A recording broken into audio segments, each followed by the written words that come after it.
Bonjour, bonjour à tous. Alors, ça me fait plaisir de vous accueillir. Je m'appelle Laurence Nadeau. Donc, je suis l'auteur de S'installer, travailler au Québec et co-fondatrice d'immigré.com que vous connaissez peut-être. Donc, aujourd'hui, c'est une conférence on est encore content cette année, très heureux d'être relié à e-carrière, le salon de l'emploi qui normalement se passe au Salon des congrès de Montréal et qui nous permet chaque année de vous parler en personne. Mais cette année, évidemment, ça se fait exceptionnellement en ligne.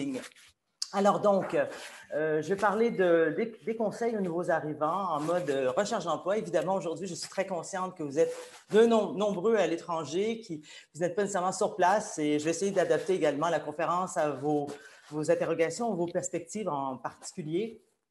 Alors, dans un premier temps, nous allons parler, un peu planter le décor, si je peux dire, et nous allons parler des conseils, un peu planter, parler d'immigré.com, le site immigré.com, bon, que vous connaissez peut-être, que vous avez déjà, vous avez peut-être navigué toutes ces années.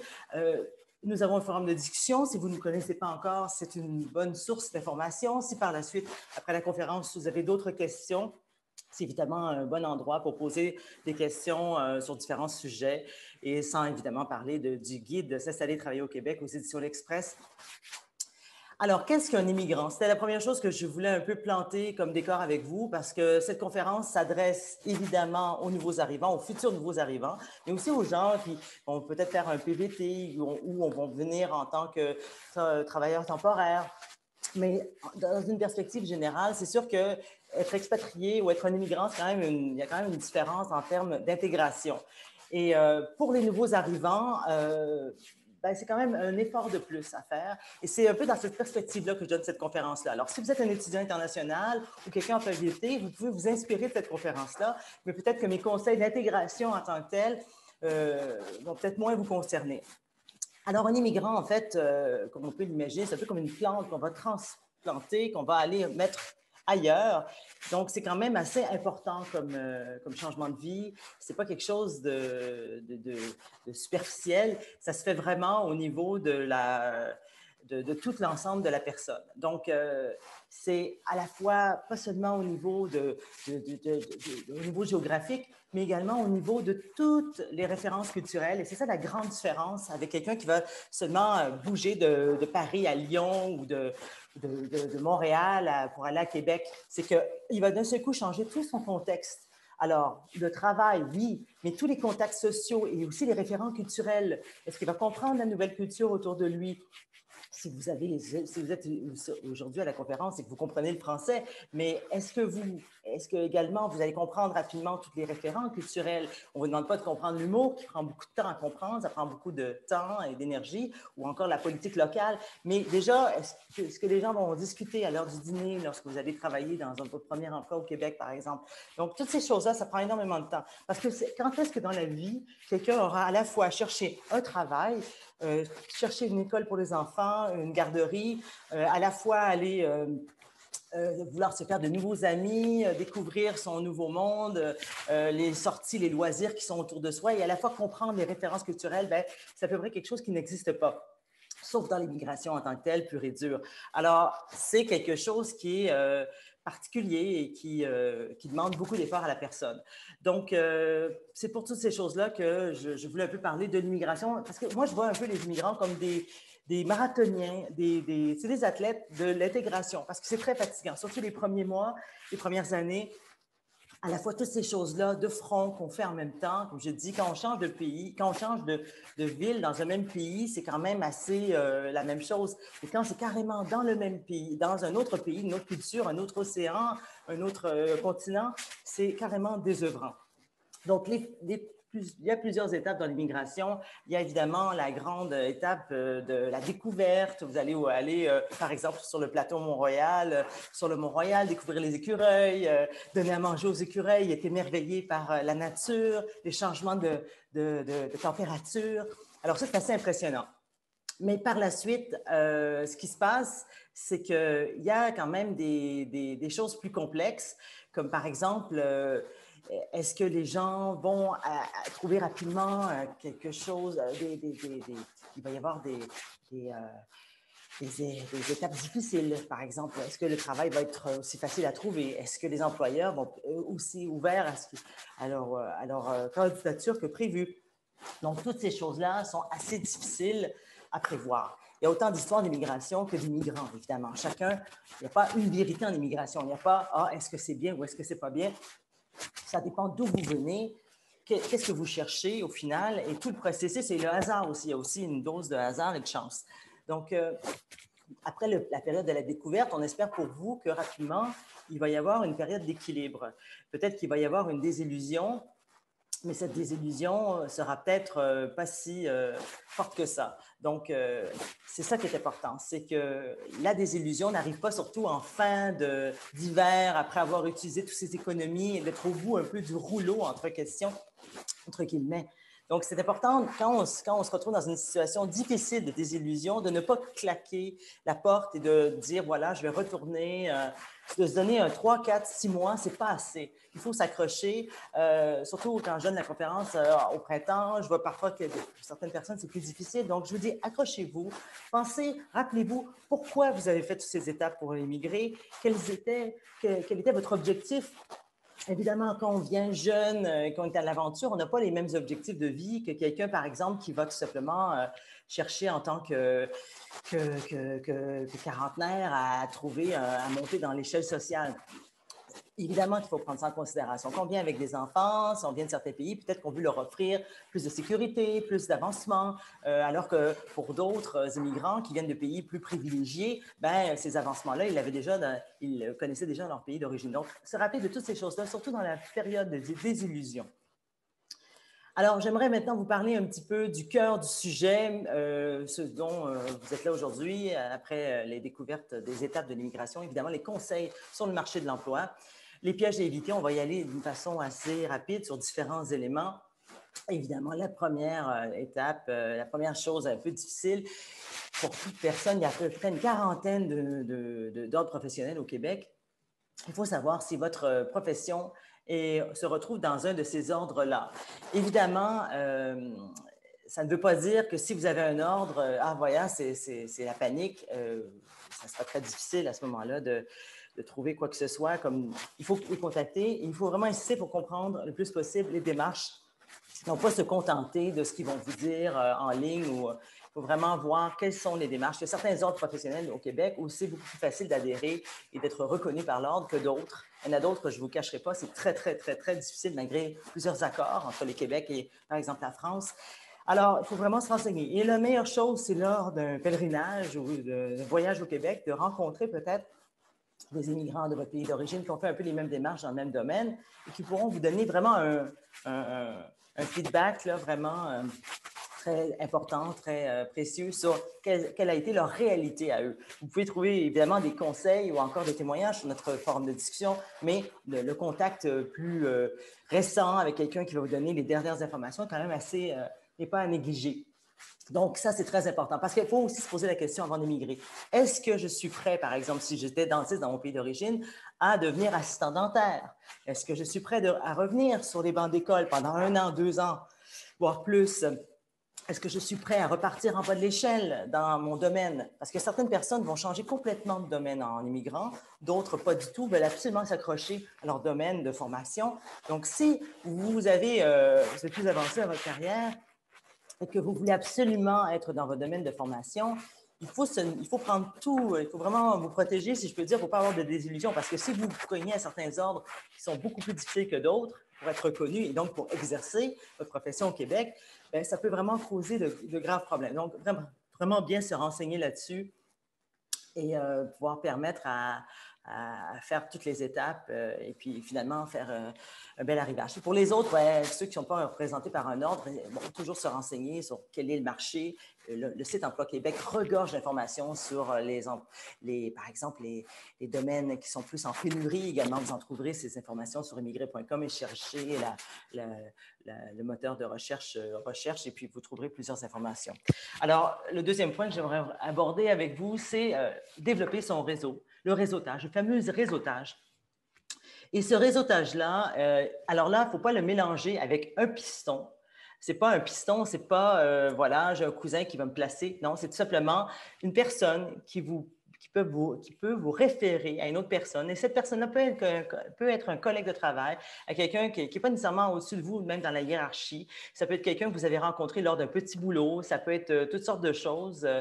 Donc, ça peut être même avant le départ, peut-être des gens que vous connaissez dans votre pays d'origine et qui pourraient vous référer à leur cousin, leur ami, quoi que ce soit, qui lui connaît quelqu'un. Parfois, c'est le bouche à oreille. Il ne faut pas être gêné. Dès le départ, vous avez cette idée de venir au Québec, au Canada, bien, parlez-en autour de vous. Peut-être que vous avez un cousin, un ami, quelqu'un qui est déjà venu. Bien, ça peut être un contact pour un premier boulot. Alors, pourquoi pas...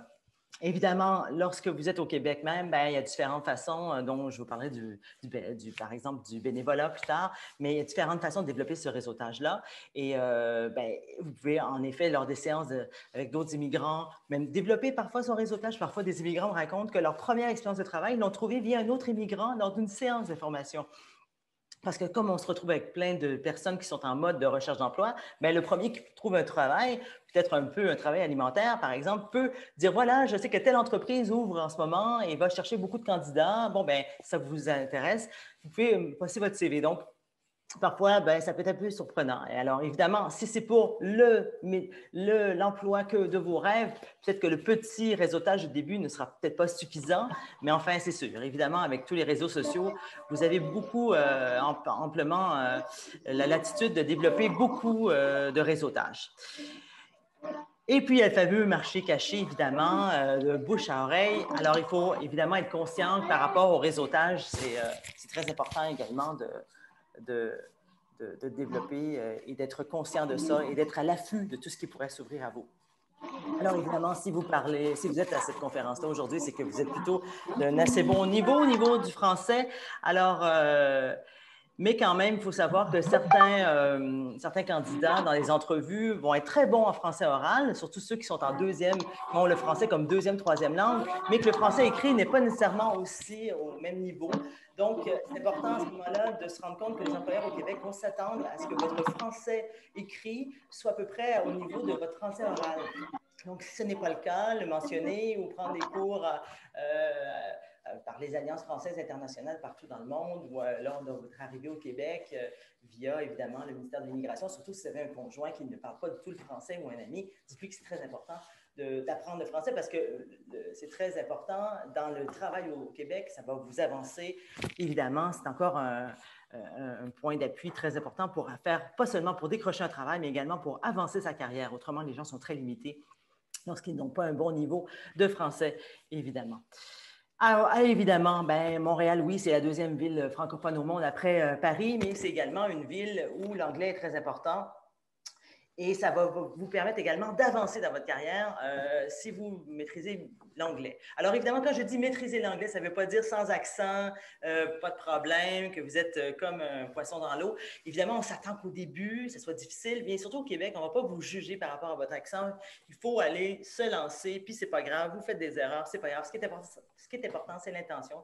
Ne restez pas figé dans la peur d'être jugé. Il y a la possibilité également au Québec de perfectionner son anglais très rapidement, que ce soit à travers les écoles, mais également à travers, par exemple, la colocation, la lecture des journaux en anglais, la télévision en version originale en anglais, les films VO au cinéma. Donc, toutes ces choses-là sont des opportunités qui sont très faciles à Montréal de se baigner dans le monde anglo-saxon. Donc, ça, c'est vraiment pas difficile.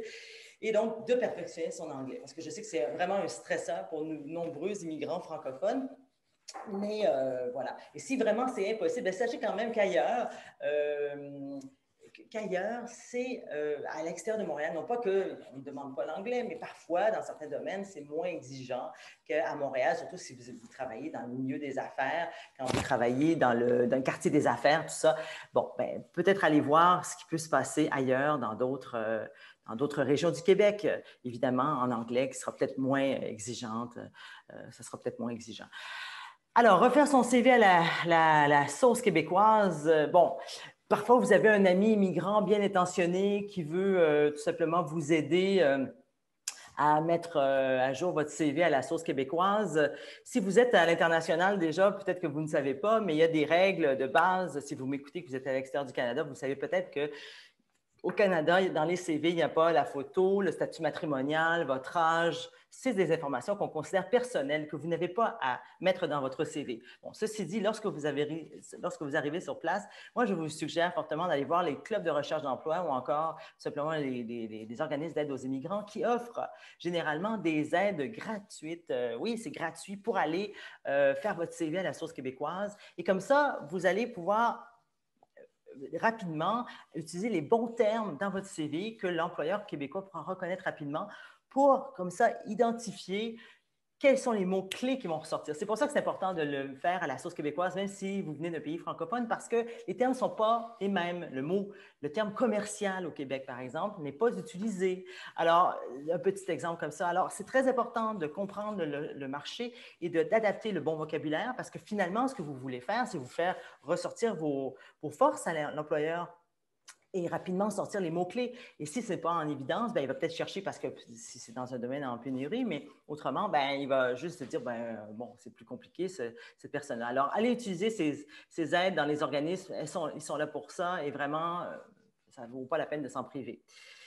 L'entrevue de sélection, ben, comme vous pouvez imaginer, il faut beaucoup en profiter, savoir avec tout ce que vous pouvez apprendre en ligne, qu'est-ce qu'il y en est de l'entreprise, les dernières nouvelles sur l'entreprise.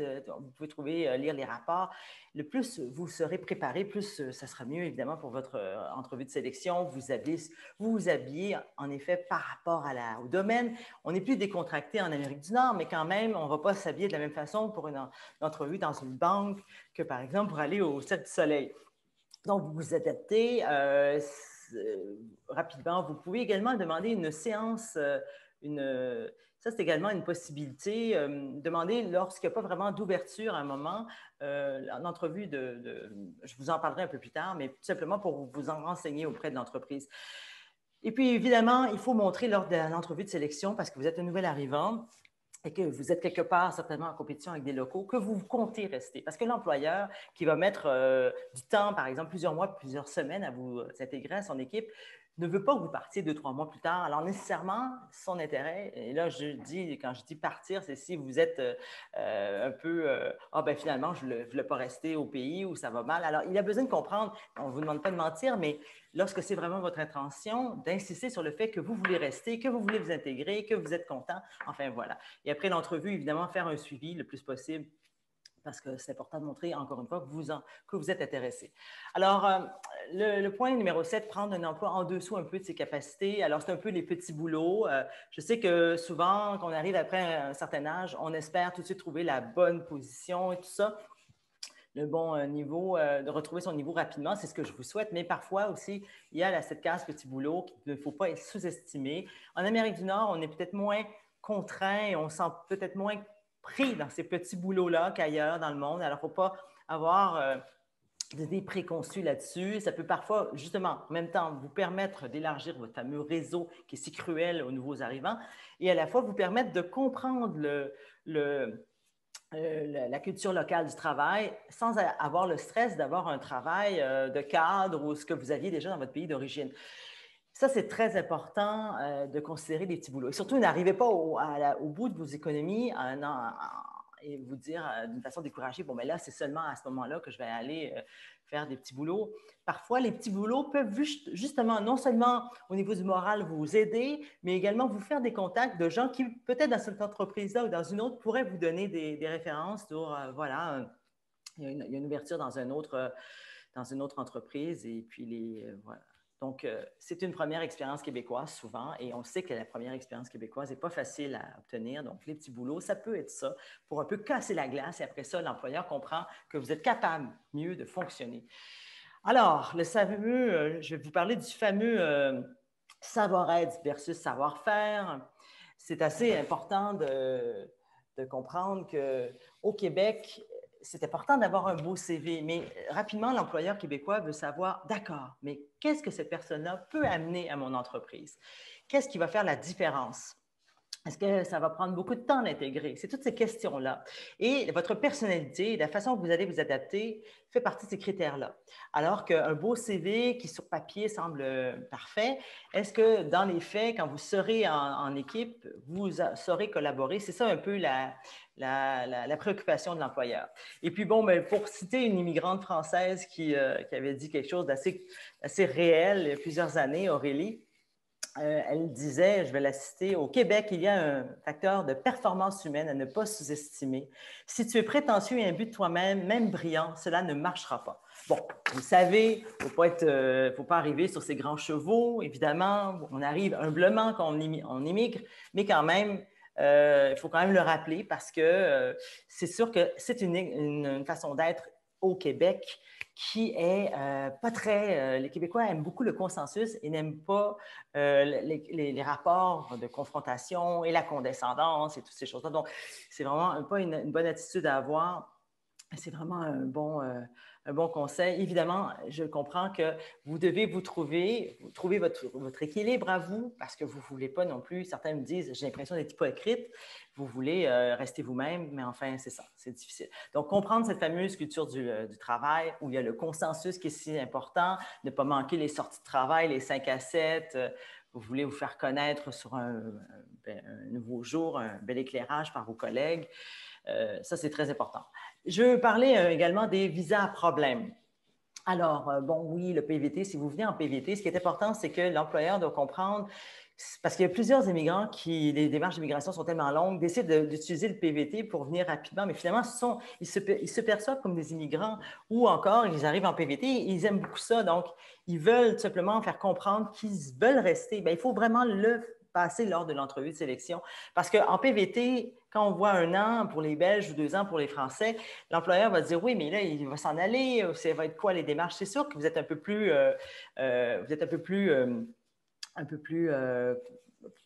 difficile à entrevoir au niveau de la perspective. L'employeur peut avoir un petit peu de crainte, mais enfin, voilà, c'est quelque chose qu'il faut prendre en considération lorsqu'on est dans un visa qui est plus difficile à percevoir au niveau de l'employeur. Se cultiver sur le Québec, comme je disais tout à l'heure, évidemment, c'est pour ça que je disais que l'immigrant, c'est comme un marathonnier. Il doit à la fois s'installer et en même temps, tout ça, trouver l'équilibre personnel, familial au niveau du travail et en même temps apprendre la culture locale, le Québec, bon, avec sa culture, que si vous parlez le français, vous savez certainement qu'il y a beaucoup de cinéastes, de musique, toutes ces choses-là. Donc, plus vous serez renseigné, plus vous serez dans le bain, plus vous comprendrez les références culturelles au moment du midi, entre collègues, toutes ces choses-là, et vous serez moins perdu aussi, mais en plus de l'apprécier, évidemment, être dans une nouvelle terre, c'est aussi un peu tomber en amour, comme on dit au Québec. Donc, lire, consommer, c'est pour ça que je disais que c'était un travail assez exigeant, l'immigration, mais c'est quelque chose à ne pas sous-estimer. Faire du bénévolat, pourquoi pas? Comme je disais, c'est très bien vu en Amérique du Nord et le mettre sur son CV permet de vous montrer sous un nouveau jour et peut-être faire un lien avec votre employeur, futur employeur, qui pourrait voir, ah ben voilà, vous aimez faire du vélo, vous avez fait du bénévolat à la Feria du vélo de Montréal. Donc, ça peut mettre en évidence certains aspects de votre personnalité et ça peut bien vous faire connaître, alors pourquoi pas. Et c'est très bien vu, le bénévolat, et encore une fois, une bonne façon d'élargir son réseautage. Les sessions d'information aujourd'hui sont évidemment à ne pas éviter. Les conférences en ligne, évidemment, n'évitez pas ça, y aller le plus possible. D'autres moyens de chercher du boulot, c'est également à travers LinkedIn. Évidemment, les agences de placement peuvent être intéressantes si vous êtes dans un domaine comme la comptabilité ou encore le secrétariat. Il y a énormément de moteurs de recherche d'emploi qui sont spécialisés au Québec, pas seulement en santé, mais dans d'autres secteurs. Donc, vous faites la recherche, vous regardez sur immigré.com aussi, les salons de l'emploi comme aujourd'hui. Quelques petits conseils à nos amis, les Français, et puis d'une façon générale, un peu sur le ton de l'humour, évidemment. Et puis, ça donne à tout le monde. En fait, ce que je veux vous dire, c'est que c'est normal au début, quand on arrive, de se tenir avec des gens, des immigrants ou des gens temporaires qui sont du même pays d'origine que vous, qui sont dans le même processus. Mais c'est en même temps une belle chose, mais à long terme ou à moyen terme, il faut aussi en sortir. Non pas qu'il faut plus, il faut évidemment garder ces liens-là, mais aussi penser à développer d'autres choses. Évidemment que je comprends que ça fait partie de vos préoccupation, mais des fois, il faut faire un petit effort. Je vous donne un exemple bien concret. Une famille d'immigrants en banlieue de Montréal me disait, avec les enfants, ils sortaient seulement à 7 heures le soir dans la ruelle ou dans la rue pour jouer avec les enfants. Et là, à 7 heures le soir, ben, il n'y avait plus personne. C'était juste après leur souper à eux. Les gens étaient plutôt dans le dodo, le bain, puis allaient coucher les enfants. Alors que s'ils avaient mangé un peu plus tôt, vers 6 heures, ils étaient sortis, je ne sais pas moi, à 6h15, 6h30, mais là, ils auraient pu rencontrer les Québécois. Puis c'est en changeant leur heure de souper qu'ils se sont rendus compte qu'ils s'intégraient mieux à leur environnement. Un petit détail aussi bête que ça qui peut faire beaucoup de changements. Donc, c'est évident qu'au départ, il est normal d'être un peu connecté à ses références culturelles, de regarder ce qui se passe au pays, au niveau de l'information, toutes ces choses-là. Mais il faut aussi se forcer, même si ça peut être plate au début, comme on dit en québécois, pas très intéressant, on ne connaît pas qui sont les principaux acteurs. C'est comme si on prenait une série en plein milieu, donc on ne connaît pas les références, mais c'est comme ça, au fur et à mesure que ça rentre, l'information. Forcez-vous peut-être au départ de vous abonner au journal local, prenez un abonnement en web et vous recevez, vous lisez, et à un certain moment, ça rentre. Et ça aide énormément pour l'intégration à long terme et à moyen terme. Donc, c'est ça. Les Français, souvent, le bel avantage de parler français est parfois un désavantage rendu au Québec parce que oui, il y a cette langue commune, ce qui va permettre aux Français de se sentir à l'aise rapidement, mais en même temps, qui est un petit peu pleine de malentendus. Et il faut comprendre que les Québécois sont avant tout des Nord-Américains. On est des Nord-Américains peut-être plus européanisés qu'ailleurs, évidemment. Mais on reste quand même des Nord-Américains. Alors, la façon de penser, quand un patron vous dit, bon, il faut faire ça, il faut commencer ce dossier-là, c'est pas dans une semaine, c'est tout de suite. Donc, il y a une façon très nord-américaine d'agir et ça, il faut ouvrir les oreilles, ouvrir les yeux et puis essayer de la comprendre le plus possible. Et donc, ne pas vous enfermer dans votre communauté. Après tout ça, il y a toujours le fameux retour aux études qui est toujours possible au Québec ou ailleurs, au Canada, qui est très facile dans l'enseignement aux adultes le soir, le week-end. C'est très, très facile. C'est vraiment, évidemment, est-ce que ça fait partie des choses que vous entrevoyez en venant ici au Québec? Ça fait partie du questionnement général. Prendre, comme je disais, un petit boulot, changer de domaine. Il y en a qui finalement s'avèrent être se rendre compte qu'en étant dans une nouvelle culture, de ce coup, ils se disent, ah, ben voilà, je n'avais jamais pensé à ça, ou loin d'une certaine pression, ils se disent, ben moi, mes parents ont toujours voulu que je sois ingénieur, mais finalement, moi, ce qui m'intéressait, c'était, je ne sais pas, moi, élever des caribous. Enfin, j'exagère, vous voyez un peu ce que je veux dire, mais il y en a qui changent complètement. Et ce qui est très intéressant, c'est qu'il y a de nombreux immigrants, et il y a vraiment beaucoup plus fort que la population générale, qui développent des entreprises. Il y a la fibre entrepreneuriale qui est très forte chez les immigrants. Alors, ça, c'est une belle chose. Et évidemment, ne pas sous-estimer lors de votre installation. Et puis, une formation de courte durée également peut vous aider, pourquoi pas pour trouver parfois une formation de 6 mois, 1 an dans votre domaine. De ce coup, vous donne un diplôme québécois et change la perspective des employeurs et vous propulse mieux sur le marché du travail québécois. Donc, merci beaucoup. Ne lâchez pas. Ça prend beaucoup de travail d'émigrer. Ça prend beaucoup de travail pour vous accompagner. Pour tout le processus d'immigration, ça prend beaucoup de ténacité. Mais bon, si vous y croyez vraiment, ça vaut la peine de mettre tous ces efforts-là.